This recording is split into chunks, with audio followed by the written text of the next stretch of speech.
పదేళ్ల BRS BJP అధికారంలో ఉండి మహిళలకు చేసిందేమీ లేదని ప్రభుత్వ విప్ బల్మురి వెంకట ఆగ్రహించారు. మహిళల కోసం తమ ప్రభుత్వం ఎన్నో పథకాలను తీసుకొచ్చిందన్నారు. రాబో రోజుల్లో బీఆర్ఎస్ అధికారంలోకి రాదని ప్రజలు ఆ పార్టీని తిరస్కరించారని అభిప్రాయం వ్యక్తం చేశారు. జీవన్ రెడ్డికి కాంగ్రెస్ ప్రభుత్వం ఏ విధంగా అన్యాయం చేసిందని ప్రశ్నించారు.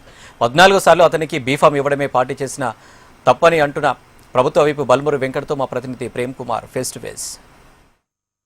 తాజా రాష్ట్రంలో ఉన్నటువంటి తాజా రాజకీయ పరిస్థితులపై మనతో పాటు మాట్లాడడానికి ప్రభుత్వ విప్ బల్మురి వెంకట ఉన్నారు. అన్న చెప్పండి, రాష్ట్రంలో ఒకవైపు నిన్న జరిగినటువంటి సభలను ఉద్దేశిస్తూ ఇటు బీఆర్ఎస్ కాంగ్రెస్ రెండు సభలకు జనాలు రాలేకపోయారు. ఆ రెండు ప్రభుత్వాలను, ఆ గతంలో బీఆర్ఎస్ను ఇప్పుడు కాంగ్రెస్ను కూడా జనాలు వ్యతిరేకిస్తున్నారు. అందుకోసమే సభలకు జనాలు రాలేదని బీజేపీ వాళ్ళు అంటున్నారు. భారతీయ జనతా పార్టీ నాయకులు మాట్లాడే ముందు పార్లమెంట్ సాక్షిగా తేజస్వి సూర్య తెలంగాణ రాష్ట్ర విభజనని పాకిస్తాన్ తోటి పోల్చిండు. ముందు దానిపైన తేజస్వి సూర్యతో క్షమాపణ చెప్పించి వాళ్ళందరూ కూడా తెలంగాణ రాష్ట్ర ప్రజలకి బహిరంగ క్షమాపణ చెప్పాలి. నిన్న జరిగిన సభల్లో చాలా స్పష్టంగా గౌరవ ముఖ్యమంత్రి రేవంత్ రెడ్డి గారు రైతు భరోసా రిలీజ్ చేసిన సభలో చాలా స్పష్టంగా ప్రజల ప్రభంజనం చాలా స్పష్టంగా కనబడ్డది. అది వాళ్ళ కళ్ళకి కనబడకుండా మారుమూల నిన్న కాటారంలో పెట్టిన పెద్ద ఎత్తున లక్షల మంది ప్రజలు అక్కడికి తరలి వచ్చారు.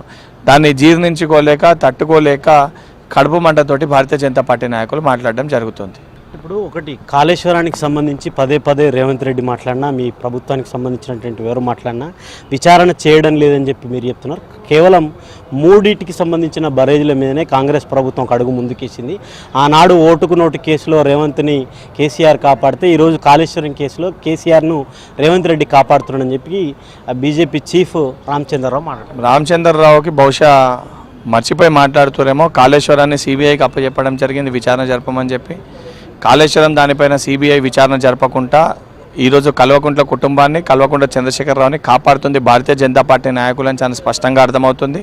ఏ రకంగా అయితే ముందు ఉత్సాహంతో దాన్ని సిబిఐకి అప్పచెప్పండి అని చెప్పి మాట్లాడితే సిబిఐకి అప్పచెప్పి ఇప్పటివరకు దానిపైన ఛార్జ్షీట్ వేసి దానిపైన ఇన్వెస్టిగేషన్ చేసే పరిస్థితి లేదు. అంటే కల్వకుంట్ల చంద్రశేఖరరావుని కాపాడుతుంది భారతీయ జనతా పార్టీ నాయకులని ప్రజలు చాలా స్పష్టంగా అవన్నీ కూడా ప్రజలకు అర్థమవుతున్నాయి, ప్రజల కళ్ళకు కట్టినట్టుగా కూడా కనబడుతుంది. అంటే ఇటు మహిళా బిల్లుకు సంబంధించి డీలిమిటేషన్ కావాలని కాంగ్రెస్ పార్టీకి మహిళల మీద శ్రద్ధ లేదు, మహిళలకు పదవులు రావడం కాంగ్రెస్ పార్టీకి ఇష్టం లేదు. అందుకోసమే రేవంత్ రెడ్డి ప్రయత్నం చేసిండు. బండి సంజయ్ చెప్తారు, మహిళా ప్రధానమంత్రి కానీ, మహిళలకి పెద్దపీట వేయనీకి ఇక్కడ సీతక్క గారు కానీ, దాంతోపాటు కుండా సురేఖక్క గారు కానీ మహిళలకి ప్రతి చోట కూడా పెద్దపీట వేసే విధంగా మహిళలని 1 కోటి మంది మహిళల్ని కోటీశ్వరం చేయాలని చెప్పి తీసుకొస్తున్న సంక్షేమ పథకాలు కానివ్వండి, సన్న బియ్యం కానివ్వండి, ఇంద్రం ఇల్లు కానివ్వండి, 500 రూపాయల గ్యాస్ సిలిండర్ కానీ, 200 యూనిట్ల ఉచిత కరెంటు కానీ ప్రతి చోట కూడా మహిళలకి పెద్దపీట వేసే విధంగా కాంగ్రెస్ ప్రభుత్వం పనిచేస్తుంది. మహిళలకి ఇండైరెక్ట్గా మహిళలకి పీఠం వేయకూడదు అని చెప్పని ఈరోజు పార్లమెంట్లో కూడా అత్యధిక ఎంపీలు ఏ పార్టీలో ఉన్నారో చూసుకుంటే భారతీయ జనతా పార్టీలోనే ఉన్న అన్నిటికంటే కూడా మహిళా రిప్రజెంటేషన్ చాలా తక్కువగా ఉంది. ఈరోజు మహిళా బిల్లుని 2023లోనే పాస్ చేసినప్పుడు దాన్ని ఇంప్లిమెంట్ చేయకుండా జాప్యం చేసి ఉద్దేశపూర్వకంగా మహిళల్ని అడ్డం పెట్టుకొని డీలిమిటేషన్ చేసి మళ్ళీ రాబోయే ఎన్నికల్లో భారతీయ జనతా పార్టీ నాయకులు రావాలని చెప్పి మహిళా బిల్ని అడ్డం పెట్టుకొని డ్రామాలు ఆడుతున్నట్టు యావత్ భారతదేశంలో ఉన్న మహిళలందరికీ కూడా చాలా స్పష్టంగా అర్థమైంది. నిజంగా చిత్తశుద్ధి ఉంటే 2023లో అయితే మహిళా బిల్లు పెట్టిరో ఆ బిల్లు పెట్టండి, తప్పనిసరిగా అన్ని పార్టీలని ఒప్పించి దాన్ని యునానిమస్గా పాస్ చేయించే బాధ్యత కాంగ్రెస్ పార్టీ తీసుకుంటుందని చెప్పి ప్రియాంక గాంధీ గారు చాలా స్పష్టంగా మీడియా ముఖంగా స్పష్టత కూడా ఇవ్వడం జరిగింది. 2 బిల్లుల విషయంలో సౌత్ నార్త్ తేడాలు తీసుకొచ్చి రాహుల్ గాంధీ పీఠాన్ని రేవంత్ రెడ్డి తీసుకునే ప్రయత్నం చేస్తున్నాడు. దానికోసమే వెనుక నుంచి ఇవన్నీ ప్రయత్నాలు చేస్తున్నాడని చెప్పి బండి సంజయ్ చెప్పారు. అమిత్ షా తన కుర్చీ కాపాడుకోనికి అమిత్ షా చెప్పులు మోసి ఈరోజు తెలంగాణ రాష్ట్రం కానీ, రాష్ట్ర ప్రజల సమస్యలపైన కానీ, రాష్ట్ర అభివృద్ధి పైన నోరు మెదపకుండా ఉన్న వ్యక్తి బండి సంజయ్ గారు. ఈరోజు నిజంగానే సిగ్గు లేకుండా వారు ఈ రకంగా మాటలు మాట్లాడుతున్నట్టు చాలా స్పష్టంగా మనకు అర్థమవుతుంది. నిజంగా బండి సంజయ్ గారికి తెలంగాణ రాష్ట్రం పట్ల చిత్తశుద్ధి ఉంటే తెలంగాణ రాష్ట్ర అభివృద్ధి కోసం నిధులు తీసుకురావడంలో వారు ప్రయత్నం చేయాలని చెప్పి వారిని ప్రశ్నిస్తున్నా. ఒకటి, కేసీఆర్ బయటికి వస్తే కానీ 2వ ఎకరానికి సంబంధించినటువంటి రైతు భరోసా రాలేదు. మా ప్రభుత్వం ఖచ్చితంగా వస్తుంది. ప్రభుత్వం వచ్చిన తర్వాత హైడ్రాను మొట్టమొదటి సంతకం హైడ్రా మీద పెడతాం, హైడ్రాను తీసేస్తాం, పేదవాళ్ళకి సంబంధించినటువంటి కడుపులు కొట్టేదే హైడ్రా అని చెప్పి వారు చెప్తున్నారు. మీరేమో ప్రభుత్వ పథకాల కోసమే మేము సభలు ఏర్పాటు చేసినామని మీరు చెప్తున్నారు. ధరణిని తీసుకొని వచ్చి ప్రభుత్వ భూముల్ని కల్వకుంట్ల కుటుంబ సభ్యుల పేరుపైన వారి బినామీల పేరుపైన మార్చి లాభం చేకూర్చుకునే ప్రయత్నం బీఆర్ఎస్ పార్టీ చేసింది.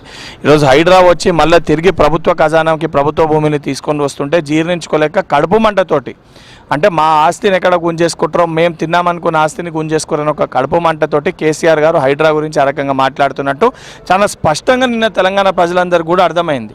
హైడ్రా అనేది ప్రభుత్వ భూముల్ని కాపాడడానికి పనిచేస్తున్న ఒక సంస్థ.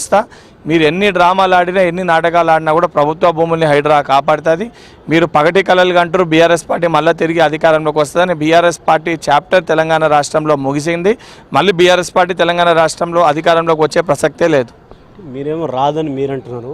40 ఏళ్ళు మీ పార్టీ కాంగ్రెస్ పార్టీలో పనిచేసినటువంటి సీనియర్ నాయకుడు జీవన్ రెడ్డి మాట్లాడుతూ రేవంత్ రెడ్డి కాంగ్రెస్ ప్రాణి అయిపోయింది, ఇక జనాలంతా కూడా కేసీఆర్ను కోరుకుంటున్నారు, ఇప్పుడు జనాలు చేసినటువంటి తప్పును తెలుసుకున్నారని చెప్పి జీవన్ రెడ్డి సీనియర్ నాయకుడు మాట్లాడుతున్నారు. 76 ఏళ్ళు ఉన్న జీవన్ రెడ్డి గారికి 14 సార్లు బీఫామ్ అవకాశం ఇచ్చి 14 సార్లు ఆయనని ఈరోజు ఆ స్థాయిలో నిలబెట్టింది కాంగ్రెస్ పార్టీ. తల్లి లాంటి కాంగ్రెస్ పార్టీ రొమ్ముగుద్ది ఈరోజు తన స్వార్థ ప్రయోజనాల కోసము, స్వార్థ రాజకీయాల కోసము బీఆర్ఎస్ పార్టీలో చేరినట్టు చాలా స్పష్టంగా అర్థమవుతుంది. 76 ఏళ్ళు వచ్చేంత వరకు సొంత కుటుంబ సభ్యులకే అవకాశం ఇవ్వని వ్యక్తి తెలంగాణ ప్రజల కోసం ఏం చేస్తాడో ప్రజలు అన్నింటినీ కూడా గమనిస్తుండ్రు. గమనించే 2 సార్లు జగిత్యాల్ శాసనసభ ఎన్నికల్లో జీవన్ రెడ్డి గారిని బండకేసి కొట్టిండ్రు. దాని తర్వాత నిలబడ్డ పార్లమెంట్ ఎలక్షన్లో కూడా ప్రజలు ఓడించడం జరిగింది. అసొంటి 76 ఏళ్ళు ఉన్న వ్యక్తిని 72 ఏళ్ళ వ్యక్తి వాళ్ళిద్దరూ రామ కృష్ణ కృష్ణ అని పాడుకోనికి తప్ప వాళ్ళిద్దరితోటి తెలంగాణ రాష్ట్రానికి అయ్యే పరిస్థితి ఏం లేదు, తెలంగాణకు వచ్చేదేం లేదు. రైట్, ఇది కాంగ్రెస్ ప్రభుత్వం ఏదైతే ఇచ్చినటువంటి ప్రతి ఒక్క హామీని అమలు చేసుకుంటూ ముందుకు వెళ్తుంది. ఆ విధంగానే ముందుకు వెళ్తాం. ఇటు బీఆర్ఎస్ కానీ లేకపోతే బీజేపీ కానీ భవిష్యత్తులో కాంగ్రెస్ పార్టీ చేసినటువంటి అభివృద్ధిని అడ్డుకోవడానికి చేసేటువంటి ప్రయత్నంగానే చూస్తామని చెప్పి ప్రభుత్వ విప్ బల్మూరి వెంకట్ చెప్తున్నారు. కెమెరామెన్ శ్రీకాంత్తో ప్రేమ్.